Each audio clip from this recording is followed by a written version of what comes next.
Tenemos un problema de audición.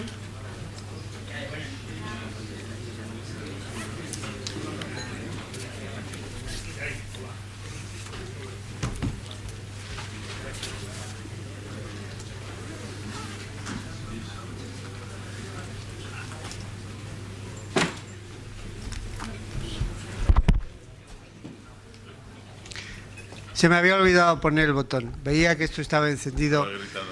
Esto es... Buenos días a todos, perdón. Comenzamos las mesas satélites. Esta es la cuarta mesa satélite.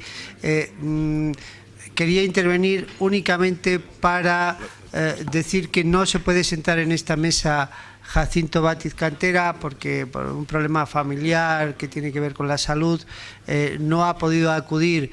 Pero hemos querido desde la permanente ocupar la mesa o la silla en la que él estaría para que tengan ustedes constancia de también el esfuerzo que ha hecho Jacinto Bátiz como coordinador de no solamente esta mesa, sino de una parte de toda la convención. A continuación ya les paso a Concepción Ferrer, que les contará el desarrollo de la ponencia. Hola, buenos días a todos. El título de esta ponencia, en el ámbito profesional médico, nos invita a jugar con la etimología de las palabras y a poner en juego una reflexión sobre la conducta, el carácter o la personalidad médica ante una situación de crecimiento que es el significado de la palabra crisis. Y cuando hablamos de crecimiento profesional, no deberíamos soslayar las pautas del buen quehacer del médico para una práctica profesional de excelencia. Espero que esto nos suene a todos, porque estamos en condiciones de crecer profesionalmente, de encauzar una verdadera crisis, si no lo hacemos con una mirada reflexiva y seria sobre los principios que inspiran el buen quehacer del ejercicio de los médicos. Me estoy refiriendo a que la primera preocupación de todos los médicos es el cuidado de la salud de nuestros pacientes y que los buenos médicos son responsables, competentes, actualizan sus conocimientos y habilidades, establecen una buena relación con sus compañeros y actúan de acuerdo al Código de Deontología Médica. Insisto en la reflexión porque en momentos de crisis el médico debe de ser capaz de aprender activamente de la reflexión de su práctica profesional para introducir cambios que la mejoren. Esta reflexión sobre la ética de la crisis, en el fondo, es una reflexión sobre la ética de las pequeñas cosas, de nuestro profesionalismo médico, de los conocimientos, las habilidades, las actitudes y las prácticas necesarias para ejercerlas con competencia, y todo ello desde la implicación con los sistemas de salud y con las organizaciones profesionales para mejorar la calidad de la asistencia a nuestros pacientes.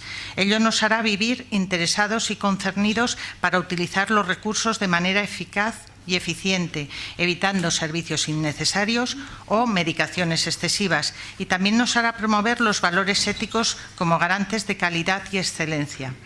Nuestros compañeros han preparado una visión de lo que sería la ética de la crisis. En primer lugar, daremos la palabra a los dos ponentes, el doctor Kepa Urigoitia, presidente del Colegio de Médicos de Álava, y el doctor que me acompaña, José Antonio Otero, presidente del Colegio de Médicos de Valladolid. Después las preguntas las harán los presidentes del Colegio de Médicos de Tarragona y del Colegio de Médicos de Burgos. Pero primero cedemos la palabra al doctor Kepa Urigoitia. Gracias.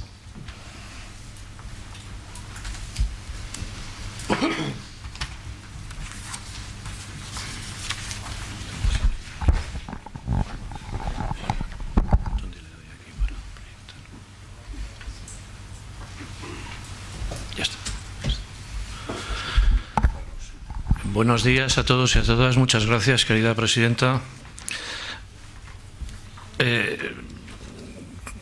Quisiera empezar agradeciendo a nuestro querido secretario general, don Juan Manuel Garrote, la amabilidad que tuvo al proponernos para presentar esta pequeña charla. En principio, cuando me la propuso, a mí personalmente me dio una especie de taquicardia y un disgusto por el título, ¿no? Porque ética de la crisis, como que de repente dice uno, vale. Sobre todo cuando al preguntar dice, ¿y cuánto tiempo tengo? Dice, 12 minutos. Dice, bueno, todavía mejor. Bien, en base a eso, ya que son 12 minutos, no puedo perder mucho tiempo, por lo tanto, no quiero alargarme en esta breve introducción. Sí decirles que lo que me sugirió automáticamente el título fueron 3 preguntas.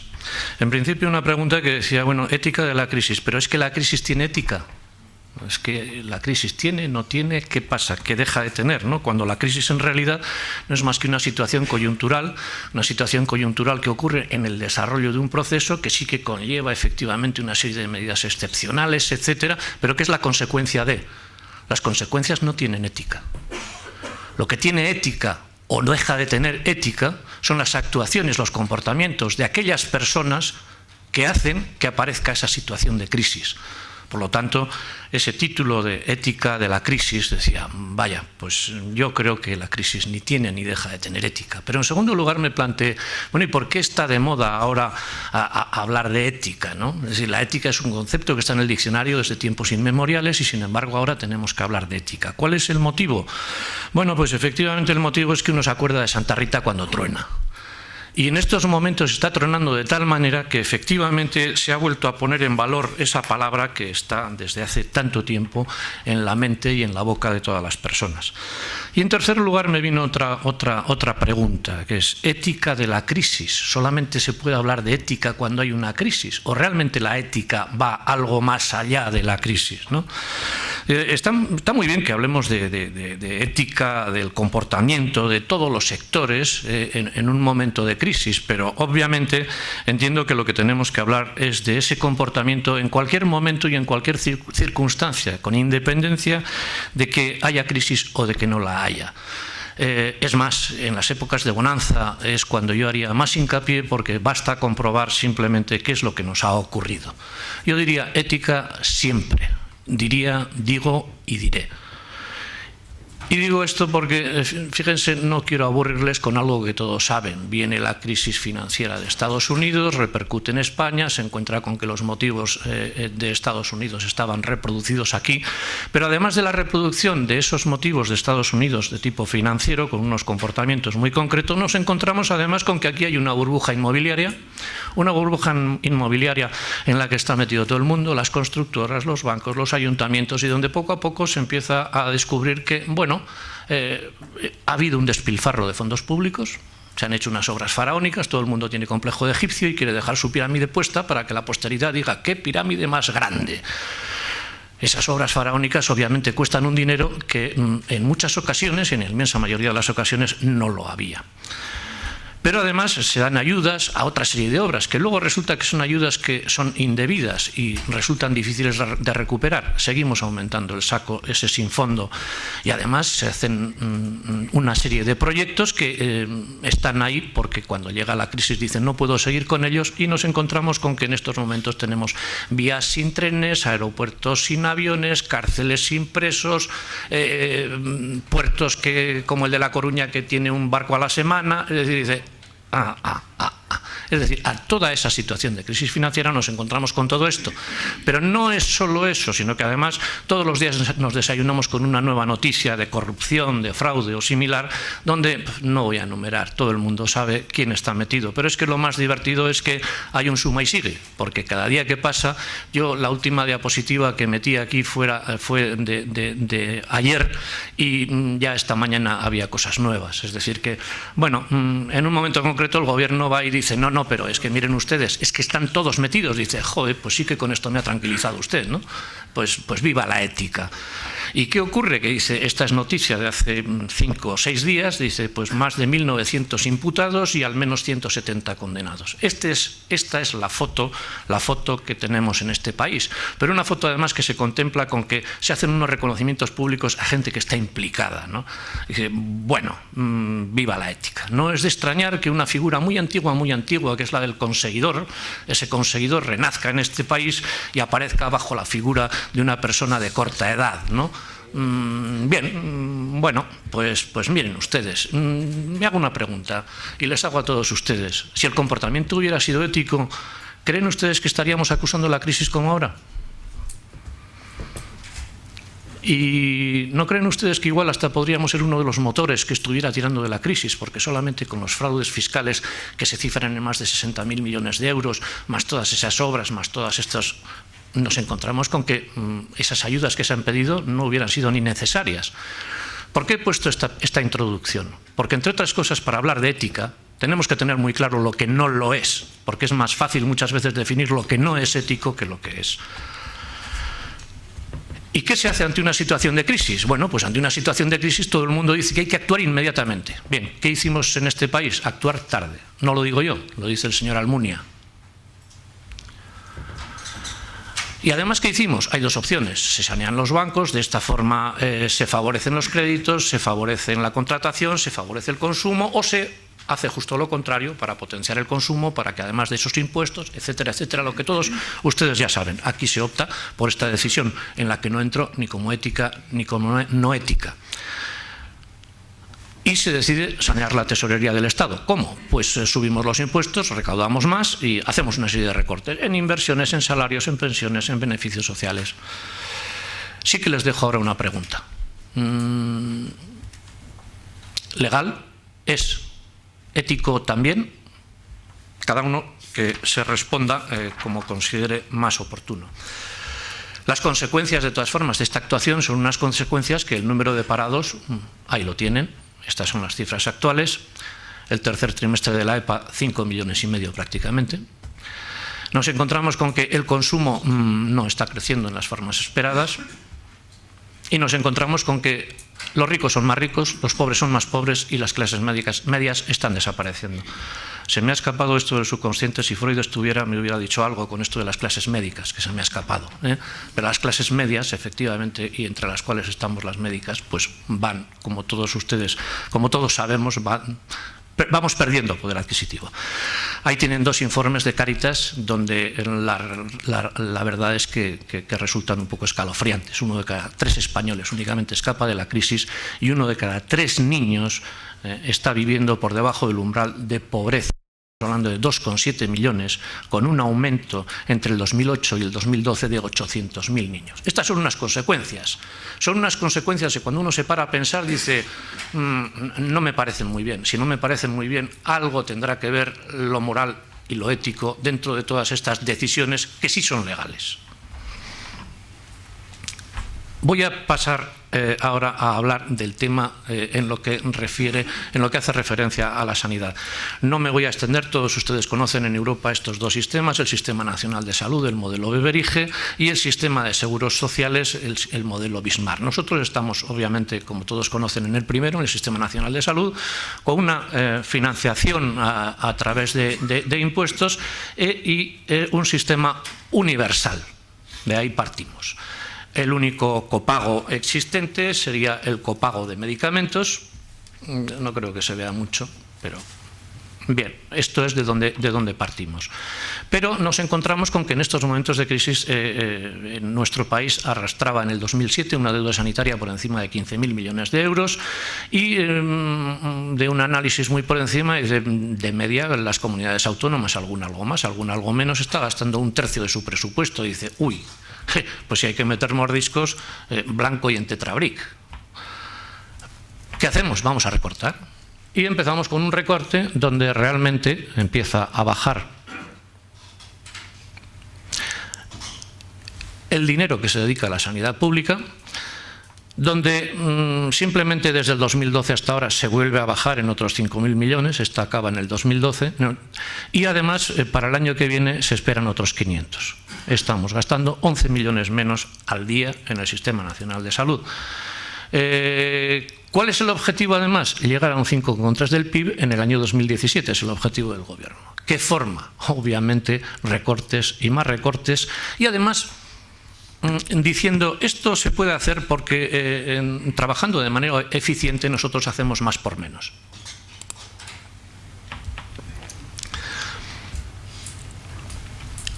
¿Qué ocurre? Esos recortes van en poner en entredicho el modelo de aseguramiento. Modelo de aseguramiento que de ese Sistema Nacional de Salud se hacen guiños a poder pasarlo a un sistema de seguros sociales. Se revisa la cartera de servicios, se hacen guiños a la privatización y a la gestión privada, se revisan los copagos, se disminuyen las inversiones y en personal que les voy a contar que no sepan de todas las reducciones que se hacen. Pero todo esto además se hace con unos eslóganes magníficos que es contamos con los profesionales. Ahí tienen la prueba de todo lo que cuentan con los profesionales. Y con otros eslóganes de ese más por menos que mencionaba, en el que decían no, es que nosotros lo que vamos a hacer es más actos médicos con el mismo número de médicos porque somos muy eficientes y vamos a gastar menos dinero, lo sacamos de aquí. Pero nos encontramos con que, claro, este incremento de la demanda es superior al incremento que han metido en jornada, con lo cual tiene una repercusión en el acto. Y nos encontramos con que lo otro es fácil, recortes y congelaciones, pero los matemáticos son muy listos. Y entonces la matemática dice más por menos igual a menos. Y es más, es que no lo pone ninguno en duda. Yo, como no soy matemático, voy a hacerles caso. ¿Qué ocurre en la sanidad? Pues que ese más es más actos médicos por médico. Pero más actos médicos por médico que, como decía antes, es, digamos, en el mismo tiempo o en muy poco más, pero muy poco más que no compensa el crecimiento de la demanda. Por lo tanto, disminuye el tiempo del acto médico. Tenemos menos tiempo del acto médico. ¿Y qué es un acto médico? ¿Qué conlleva? Un acto médico conlleva dos partes para mí tan importantes. Tanto monta tanto la ciencia como el humanismo. Sin una de ellas no sería un acto médico, sería otra cosa para mí. La medicina tiene que conllevar ambas dos. ¿Y qué conlleva el recorte del tiempo? ¿En qué afecta al acto médico?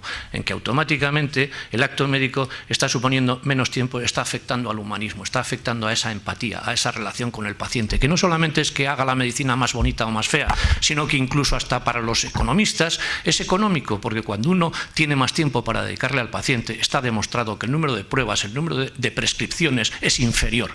Por lo tanto, ese gasto se traduce en un ahorro.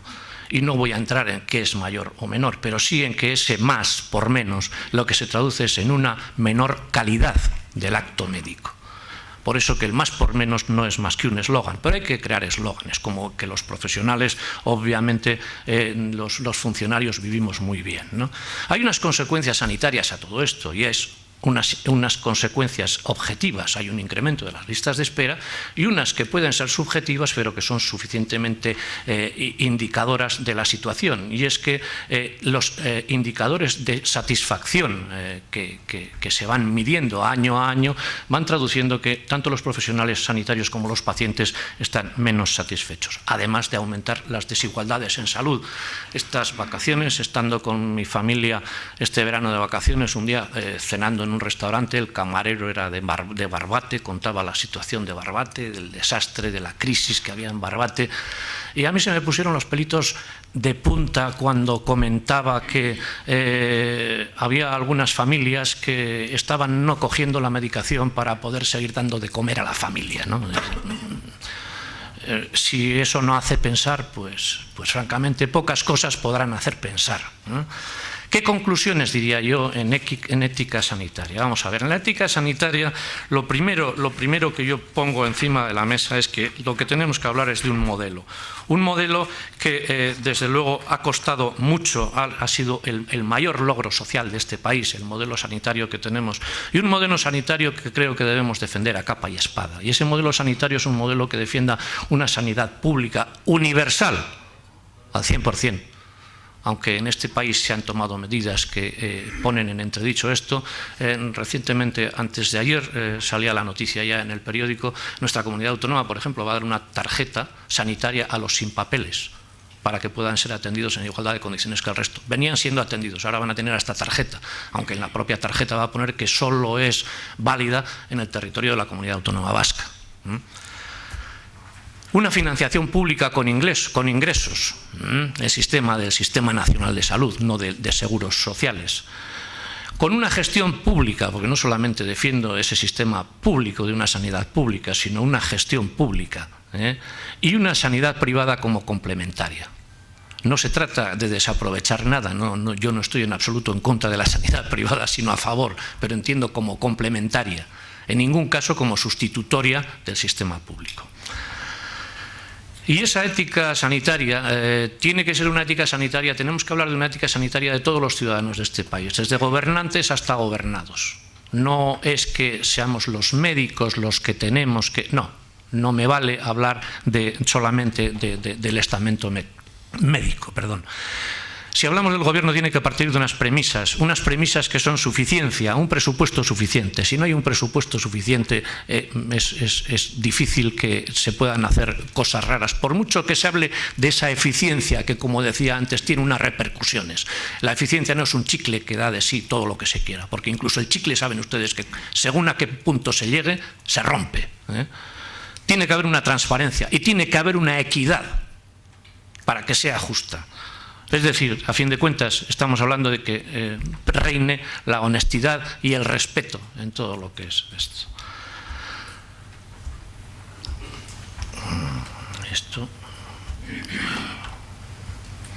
Es decir, que esa ética sanitaria por parte del gobierno tiene que ser una ética que, como decía antes, esté siempre presente y en todos los actos. Una ética que, para que sea posible al 100%, tiene que llegar a ser realidad un pacto de gobierno por la sanidad. Un pacto de gobierno por la sanidad con ese presupuesto que decía antes suficiente y que no esté al albur de lo que ocurre cada 4 años, puesto que siempre decimos que la sanidad no sabemos si da muchos votos, pero desde luego sí que quita muchos votos. No se puede estar jugando con la salud de los ciudadanos para ver si me votan o me dejan de votar. Yo por lo menos no quiero que jueguen así con la mía, cada uno sabrá lo que quiere con la suya. Creo que es necesario que sea un consejo interterritorial que por definición no puede ser vinculante, pero que tiene que tener el suficiente sentido común para obligarse a, cuando se sienta a la mesa, no levantarse de allí si no es con un acuerdo, que consensúe de verdad. Con un endurecimiento de las leyes porque cuando se transgreda se debe pagar. Y desde luego con unos códigos de buen gobierno a todos los niveles. No me olvido de que además hay 2 aspectos que no se suelen mencionar nada, que son la educación sanitaria y la comunicación adecuada. Una educación sanitaria adecuada a la población favorecerá un buen uso de la atención sanitaria, que es necesario para que ese acto sea eficiente, y una comunicación adecuada, puesto que en muchas ocasiones todos hemos sido testigos de comunicaciones que han dicho lo que no era cierto, y para tomar una decisión es necesario estar informado. Cuando uno está mal informado es muy fácil que tome decisiones equivocadas.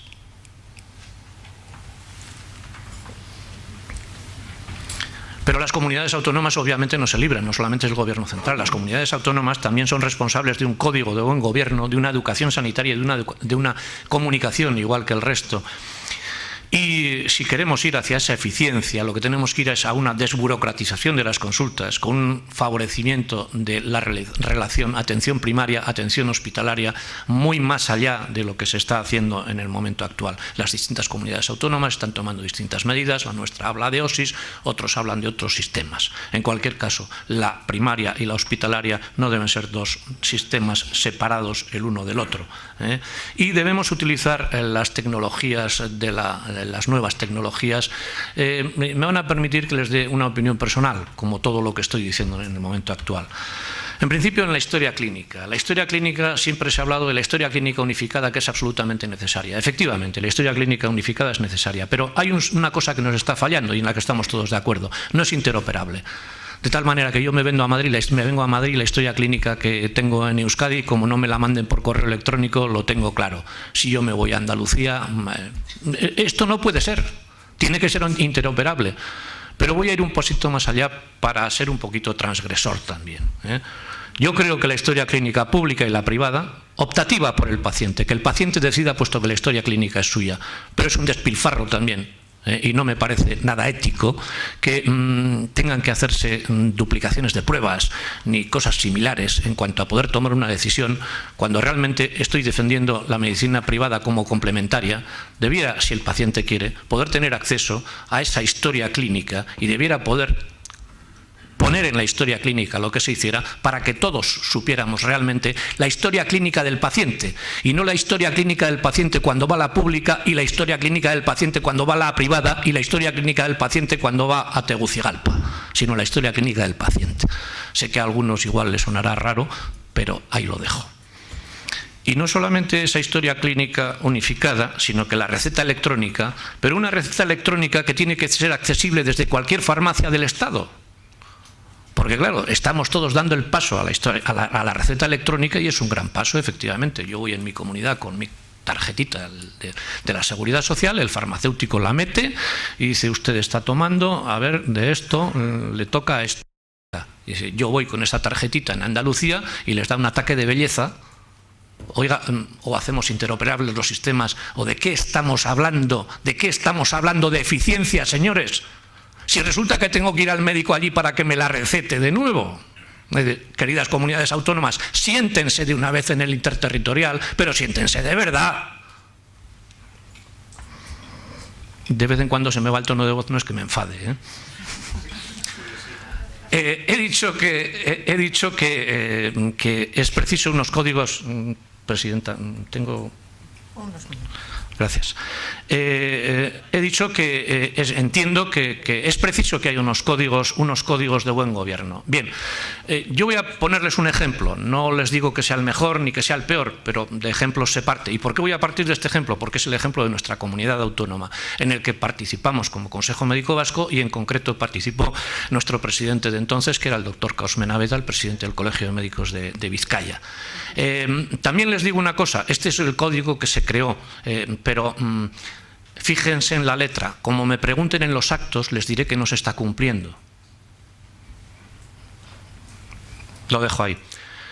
Este código de buen gobierno, para que realmente hablemos de ética, digamos que tiene un planteamiento estratégico. Ese planteamiento estratégico es, siguiendo las recomendaciones del Consejo de Europa, lo que se propone es impulsar un nuevo contrato social. Un nuevo contrato social para que la calidad efectivamente se base en los valores de la ética pública democrática. Suena bonito, y la verdad es que si se cumple está bonito. problema es que no se cumpla. ¿Por qué? Porque es cierto que es preciso un cambio muy importante cultural y organizativo de la sanidad, por un lado, y además es preciso un amplio consenso social, político y profesional. Si no, es imposible llevar a cabo ningún código de buen gobierno. ¿Y cuáles son los compromisos que se adquieren desde este código si se ejercita este código? Digamos que hay un decálogo de compromisos. Ese decálogo son, primero, calidad, efectividad, eficiencia y equidad, gobernando teniendo en cuenta que los ciudadanos y los pacientes son los propietarios, destinatarios y jueces de ese sistema. En segundo lugar, transparencia. Que haya un compromiso de acceso y de transparencia en la información y en el control, haciendo pública todo, por defecto, todo desde Internet. Obviamente, con el respeto a los datos personales, la ley de protección de datos personales no está ahí en vano.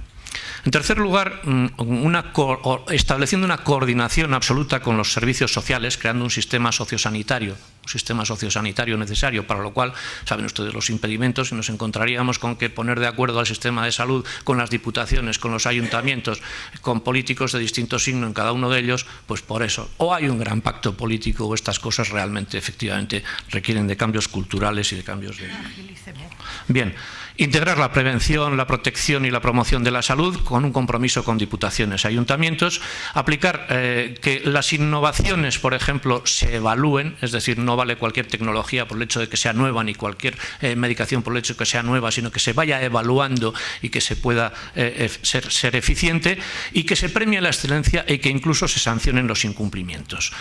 Se crearían unos consejos de gobierno, que sí que me parece dos palabras sobre este tema, crear unos consejos de gobierno que tienen las funciones de un consejo de administración de una empresa, están formados por desde gente de la calle hasta profesionales, pasando por directivos, y que lo que conllevarían es la profesionalización de la función gestora. Es decir, todos los directivos fueran directivos de tipo clínico, de tipo gestor, que pudieran ser elegidos por una concurrencia pública, es decir, un concurso público, y el que más méritos tiene accede, de tal manera que los cargos políticos disminuyeran para aumentar los cargos técnicos realmente, que son los que se supone que saben más de la gestión. Promover reglas y códigos con detección de fraude, unidades incluso para detección de fraude y corrupción, participación en las decisiones políticas de expertos, de ciudadanos, e implicar activamente a los médicos creando unas estructuras efectivas de participación e incluso revitalizando las organizaciones profesionales, es decir, los colegios de médicos, entre otras cosas. Pero en cuanto a la ética sanitaria de los médicos, sí que debiéramos hablar de eficiencia, sí que tenemos que hablar de eficiencia. Es necesaria, obviamente, esas dos partes, la formación continua y el componente humanista de la relación, y podemos ser eficientes en la solicitud de pruebas y en la prescripción si tenemos acceso, sobre todo, además, a esa historia clínica unificada, y con un código de deontología que es nuestra verdadera guía de ética. Hago hincapié ahí en ese artículo 7.5, donde los médicos tienen además la obligación, según el código, de denunciar cuando hay deficiencias que afectan a la calidad. En cuanto a los pacientes, tampoco se libran, es una correcta utilización de los servicios, que hoy en día brilla por su ausencia. Simplemente permítanme terminar con esta historia que todos ustedes conocen, que es la historia del jefe indio que les cuenta a sus nietos la lucha interna de los dos lobos que tenemos todos dentro, donde está el lobo de la bondad, la alegría, la misericordia, y el lobo del resentimiento. Y entonces le pregunta el nieto: ¿y quién ganará en esa lucha? Y dice: el que alimentéis, nietos míos. Gracias.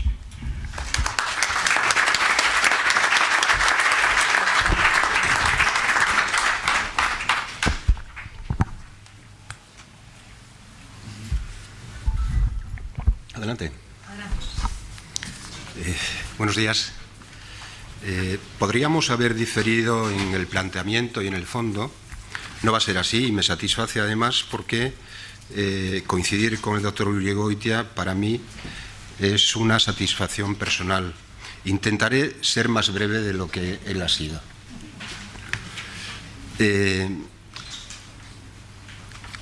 Dice Javier Sadava en su último libro, Javier Sadava es un filósofo, y el último libro se llama Ética erótica. Curiosamente, siendo filósofo, empieza diciendo: me aburre cada vez más hablar de ética. A mí no me aburre hablar de ética, pero sí me aburre cada vez más hablar de crisis, de esta crisis, ¿no? El enfoque lo hago de una manera completamente distinta a la del doctor Urigoitia, que por cierto me sumo al agradecimiento al doctor Garrote y a la organización por habernos llamado para participar en esto, cuestión esta que para mí es un gran honor, ¿no? Esta intervención está hecha por un médico que ve pacientes todos los días, menos hoy, dirigido a médicos que ven pacientes todos los días y a médicos que, además de ver pacientes, toman también decisiones sobre el comportamiento o el trabajo de otros médicos. Por tanto, es un nivel que enlaza un poco con la última parte de la exposición del doctor Urigoitia. Vamos a hablar de lo que pasa o ha de pasar en nuestras consultas. ¿Cómo lo voy a hacer? Pues voy a enunciar dos preguntas retóricas al inicio, son un poco complicadas de entender, para después, basándome en tres ideas basadas a su vez en corrientes filosóficas o en las teorías morales, intentar relacionarlo con el código deontológico y terminar, si me da tiempo y la doctora Ferrer me lo permite, que me puede cortar en el momento que quiera, acabar con dos ejemplos que podrían ilustrar esto. Bien, las preguntas. En tiempos de bonanza económica, ¿es razonable, moralmente bueno, éticamente aceptable, hacer una indicación terapéutica no eficiente? Creo que todos debemos responder que no. Por contra, en tiempos de crisis o de escasez, ¿es razonable, moralmente bueno, éticamente aceptable, no indicar la prueba adecuada o el mejor tratamiento para un paciente? Esto es la ética, definir entre dos conflictos, ¿no? Decidir dos conflictos. Bien, la respuesta a ambas preguntas yo creo que todos coincidimos en que es que no. La cuestión es cómo se conjuga esto, ¿no? No debemos utilizar la primera teoría que voy a exponer, el relativismo moral. Ya lo decía, lo sugería el doctor Urigoitia. No vale tener una ética para la crisis y una ética para la bonanza. Esto no es admisible desde el punto de vista de la ética. Es un relativismo moral despreciable, ¿no? Descartable al menos.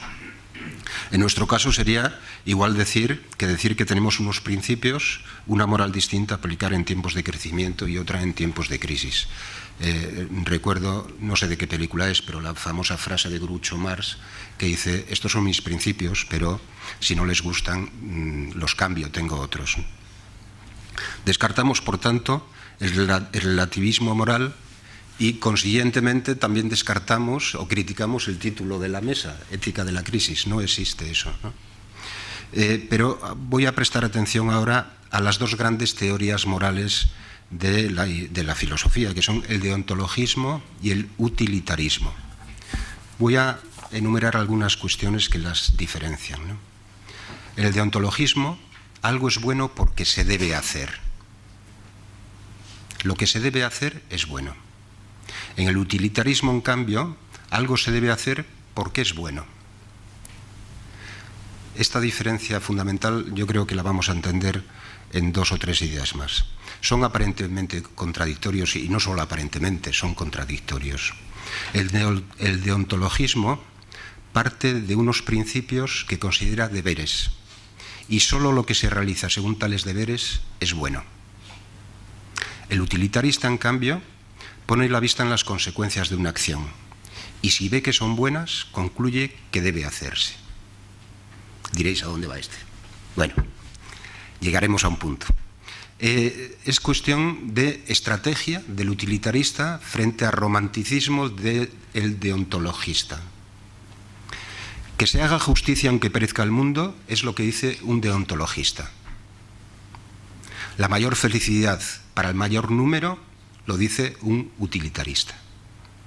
Lo singular contra lo plural. Algo es bueno si tiene buenas consecuencias para todos o para la mayoría. En el deontologismo, el deber pasa a un primer plano. La ética de las convicciones frente a otra que solo tiene en cuenta las consecuencias. Convicción frente a responsabilidad. López Aranguren, el filósofo que falleció hace unos cuantos años, decía en broma en un ensayo: hablando de los políticos, también muy de actualidad para los tiempos que estamos viviendo, que el político en la oposición tenía convicciones y muy firmes, y cuando le tocaba gobernar tenía responsabilidades. Él definía, le entra un ataque de responsabilidad. Bueno, era deontologista y se ha convertido en utilitarista. El deontologismo, por tanto, Kant es su principal figura, bueno, es el iniciador de esta corriente de pensamiento, habla de deberes que hay que cumplir sean cuales sean las consecuencias, describiendo como mecanismo racional de pensamiento el llamado imperativo categórico. Algo hay que hacerlo independientemente de las circunstancias que puedan rodearlo. Claro, Kant era muy duro, Sería decir, me dan igual la escasez de recursos diagnósticos, terapéuticos, yo a este paciente hay que hacerle esto y tratarle con esto. ¿Es posible la conciliación de las dos teorías morales aparentemente contradictorias? Yo creo que sí.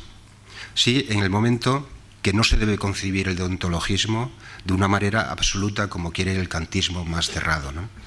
Porque en ocasiones los deberes chocan entre sí y tras ponderar la situación decidimos lo que es mejor, más acorde con el sentido común y que resista a un análisis crítico.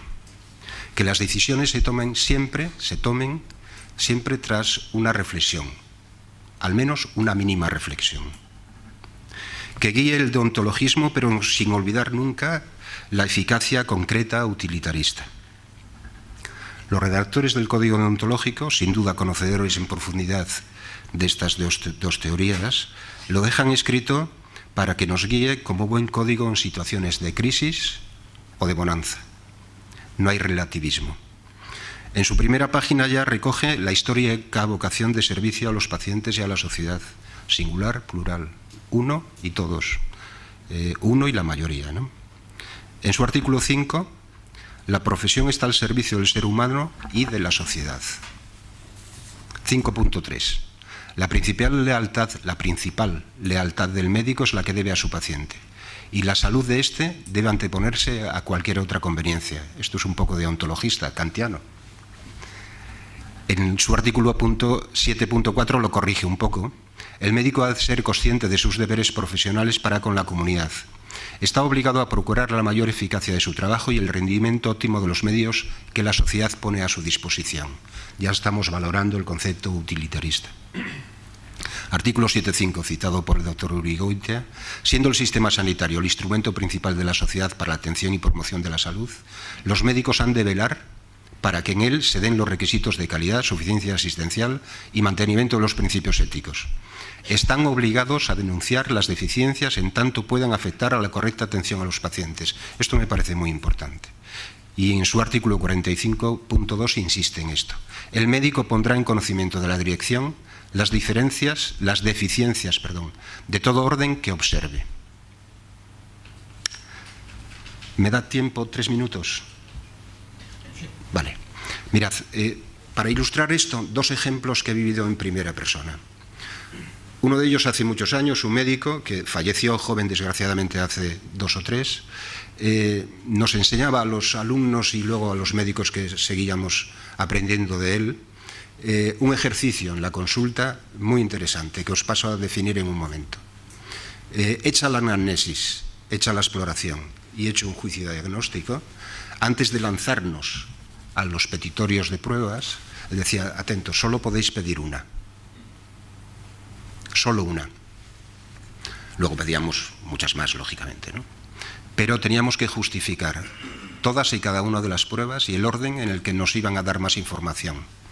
Un ejercicio teórico muy interesante. Yo lo he practicado en alguna ocasión con los médicos que han podido estar conmigo en la consulta y es un ejercicio que trata de conciliar el principio deontologista, hago lo que debo, pero también tengo en cuenta las consecuencias de lo que hago, teniendo en cuenta el contexto de recursos limitados. La sanidad siempre serán recursos limitados. El otro ejemplo para ilustrar todo lo que he dicho es de un médico de Valladolid, jefe de servicio, que habiendo abierto la posibilidad de determinadas pruebas complementarias, en el caso concreto de la gastroscopia y la colonoscopia, definió previamente, de acuerdo con todos los interesados, los criterios que tenía que tener, la información que debería reunir el médico del paciente para mandarlo a hacer determinada prueba. Él, con ayuda de otro médico de su servicio, diariamente analizaban las peticiones que le venían de digestivo, de cirugía, de otras especialidades hospitalarias y de atención primaria, y las ponían en orden. Este señor mañana, este señor puede esperar, mañana lo volvemos a mirar, y así sucesivamente priorizaba atendiendo a los recursos de que disponía. Por otro lado, no había día que no fuera a la dirección a decir que necesitaba un equipo nuevo o un médico nuevo, ¿no? Conjugaba todas las cosas que en estos aspectos vienen marcadas en el Código Deontológico. Por cierto, hoy la organización colegial le reconoce con un accessis. A él le va a dar una vergüenza. Cuando se entere que yo he dicho esto, le va a dar mucha vergüenza. Le dan un accessis esta tarde, es el doctor Caro Patón. Bueno, ya acabo. En cualquier situación, como conclusión, el médico procurará que sus decisiones clínicas, diagnósticas y terapéuticas sean tomadas de acuerdo al estado actual del conocimiento, debidamente contrastado, teniendo en cuenta siempre los recursos que tiene a su disposición y utilizando todos los medios a su alcance para denunciar las deficiencias y solicitar los recursos necesarios para la mejor atención del paciente. Si la crisis nos obliga a tomar estas precauciones, considerémonos siempre en estado de crisis. Nos irá mejor a todos. Gracias.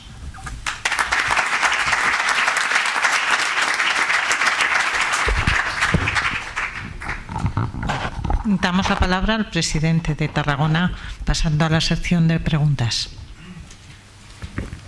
Entonces, formulo la pregunta. Formula la pregunta y los miembros, los dos ponentes, el que quiera de ellos puede contestar.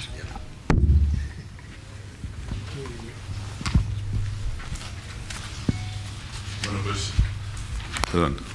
La pregunta sería, ¿es ético que para acceder a un nivel superior de carrera profesional se obligue a aceptar unas DPOs, unas direcciones por objetivo, que en principio deben ser voluntarias? O sea, la parte variable de eso. ¿Esa es la pregunta? Yo creo que sí. Creo que sí, porque la responsabilidad del que planifica, el que dirige, es bueno, es poner objetivos a los que los tienen que realizar. Otra cosa distinta es que esos objetivos estén dentro de los conceptos deontológicos nuestros. Quiero decir, no te pueden poner por objetivo disminuir el gasto farmacéutico indiscriminadamente, sino podrán decir, y deberemos aceptar, si los aceptamos, que yo creo que sí los debiéramos aceptar, objetivos que vayan buscando la eficiencia, el correcto uso de los recursos. No me parece que no sea ético la instauración de una dirección participativa por objetivos en todos los órdenes, en disminución de cesáreas, en disminución de intervenciones innecesarias, siempre que los objetivos sean correctos y vayan conforme al estado actual del conocimiento.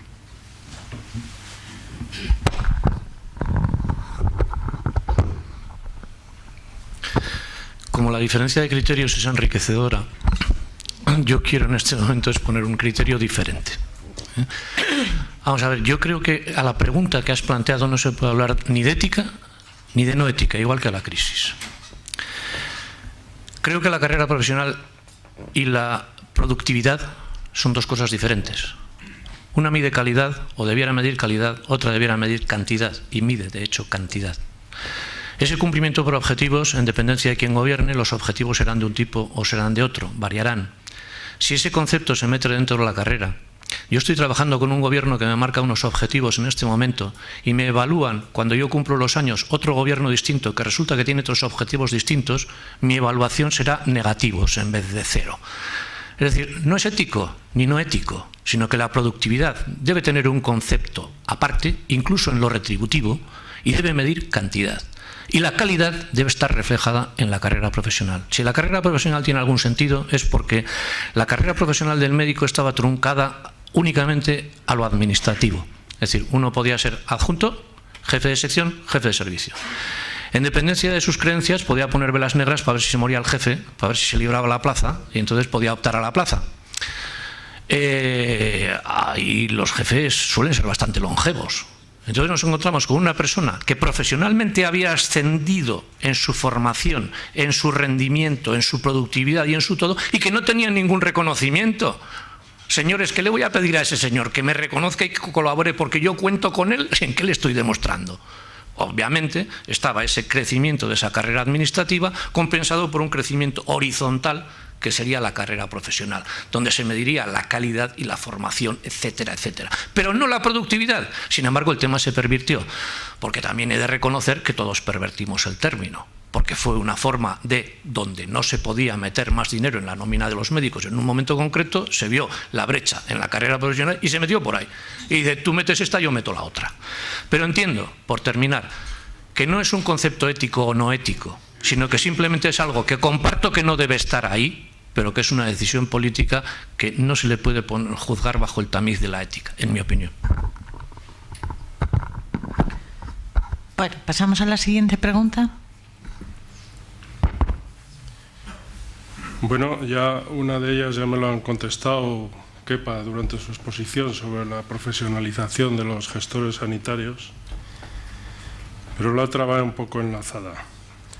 Ante esta situación de crisis económica y de medraje de muchos políticos, ¿es ético y sostenible el mantenimiento de 17 sistemas de salud autónomos e independientes compitiendo por la historia clínica, la receta electrónica y todo esto?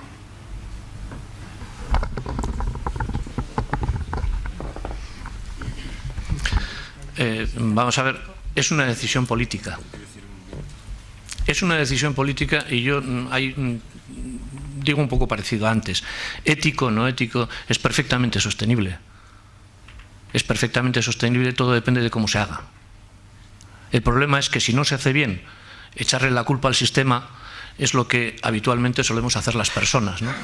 Desde pequeñito ya siempre vas señalando con el dedo y es algo que te acompaña a lo largo de la vida, que únicamente cambia lo educativo en decir no señales con el dedo, pero señalas de otras formas.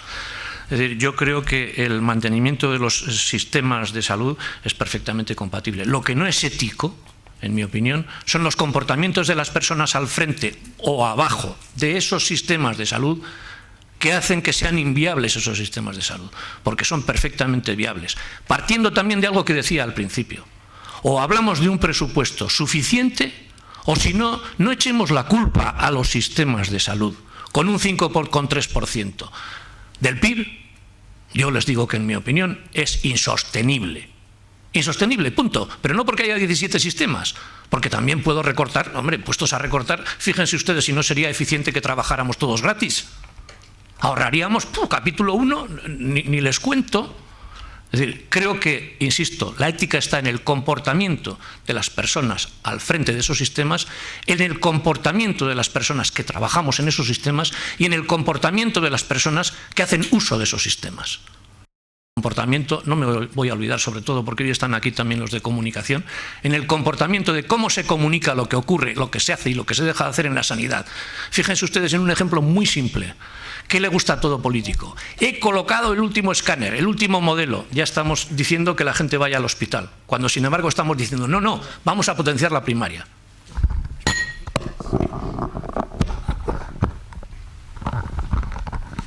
Quería solo decir dos pequeñas cosas acerca de la profesionalización de directivos. ¿No tenemos directivos profesionales? Sí, claro que sí. ¿A qué llamamos profesional de la dirección? ¿A que él tiene un máster en administración de sistemas sanitarios? Prácticamente todos los gerentes de instituciones sanitarias lo tienen. El problema no es que sean o no profesionales, que lo son en el momento que tienen esa cualificación o esas competencias, pero no lo son en el momento que no están elegidos por criterios profesionales. El problema no es que los directivos, porque los que lo reclaman, prácticamente todos los directivos tienen nombramiento y dependencia política. Cambia el gobierno, cambian los directivos y siguen siendo profesionales. Ponen a otros que también tienen su máster en administración sanitaria. El problema no es la profesionalización de los directivos, sino que los criterios de selección para esos directivos se basen en otros requisitos distintos a la pertenencia o no a un partido político que gobierna, ¿no? Respecto si es ético o no es ético lo de los 17 sistemas de salud, probablemente, como dice Kepa, no es cuestión de ética o de moral, ¿no? Pero sí podría serlo en el momento que estamos dilapidando recursos en un momento que es necesaria la priorización. Probablemente, en vez de tener 17 sistemas regionales de salud, deberíamos tener servicios regionales debidamente coordinados, en lo que también se dijo en un consejo interterritorial, que tuviera alguna capacidad decisoria o vinculante para todas las comunidades autónomas. El hecho donde estamos ahora de dilapidación de recursos, muchísimos en las tecnologías de la información y la comunicación, se han dilapidado de recursos que podían ser mucho más eficientes si se hubiera hecho de una manera más centralizada, que por cierto nos evitaría estar donde estamos ahora con las imposibilidades de comunicación y todo esto, ¿no? Pero efectivamente yo estoy de acuerdo en que es poco ético, no chirría la ética los comportamientos que hemos tenido a nivel político en la planificación de la organización del Estado sanitario. Vamos a pasar a las preguntas.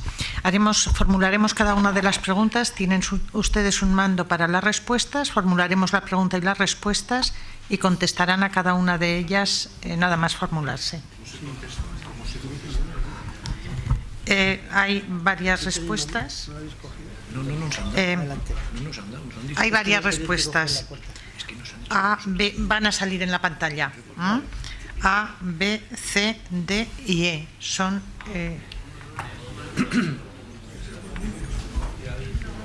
hay 5 en cada una de ellas.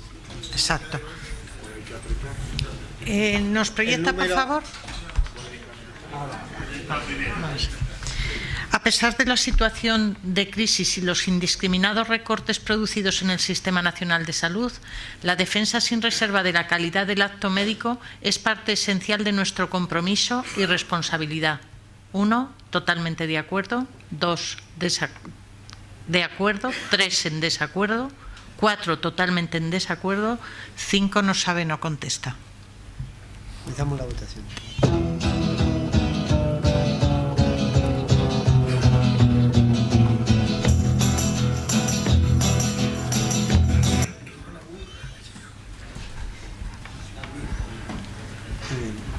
¿Segunda pregunta? Sí. Venga. Segunda pregunta. En contextos de austeridad severa, los médicos debemos de mantener la obligación de eficiencia, pero debemos a la vez desarrollar un activismo social y abogacía para defender a los pacientes, particularmente a los más pobres, frágiles e incapaces de afrontar sus necesidades de salud y autocuidados. 1, totalmente de acuerdo. 2, de acuerdo. 3, en desacuerdo. 4, totalmente en desacuerdo. 5, no sabe, no contesta. You keep saying you got something for me.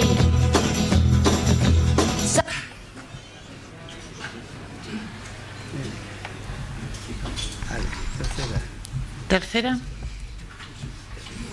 La profesión médica debe de comprometerse a explorar alternativas para desinvertir en lo inefectivo, inútil, inseguro, inclemente o insensato y reinvertirlo en nuevas acciones que añadan mayor impacto en salud de acuerdo a la evidencia científica. Totalmente de acuerdo, en desacuerdo, totalmente en desacuerdo, no sabe, no contesta. You call love, but confess. You've been a messin' where you shouldn't have been a messin'. Cuarta. La crisis económica no puede ser excusa para recortar derechos sustantivos de ciudadanía que puedan comprometer la calidad y equidad de los servicios sanitarios. Totalmente de acuerdo, en desacuerdo, totalmente en desacuerdo, no sabe, no contesta. Just what they'll do. One of these days these boots are gonna walk all over you.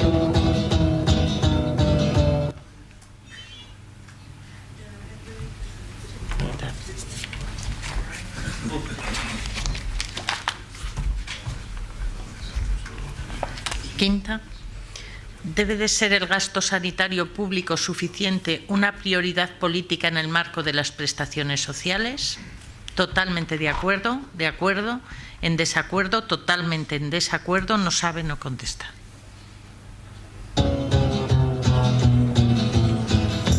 Yeah. You keep lying.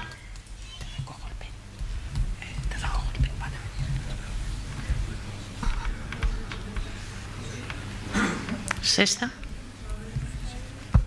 El médico debe actuar con libertad de prescripción que debe de fundamentar en la autoridad clínica que consiste, tras realizar un correcto diagnóstico clínico, en elegir entre las opciones disponibles la que más conviene a su paciente, tras sopesar su validez y utilidad, atendiendo a criterios de seguridad, eficacia y eficiencia. Totalmente de acuerdo, en desacuerdo, totalmente en desacuerdo, no sabe, no contesta. When you ought to be truthin', and you keep losing when you ought to not bet.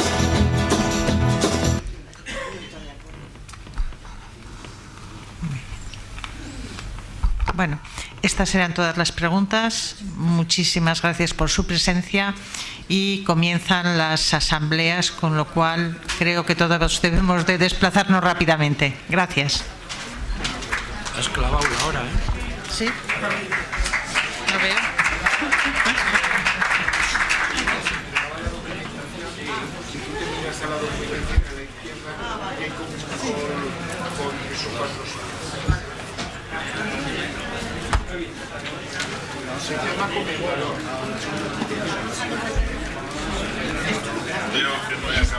Se va a repetir lo mismo.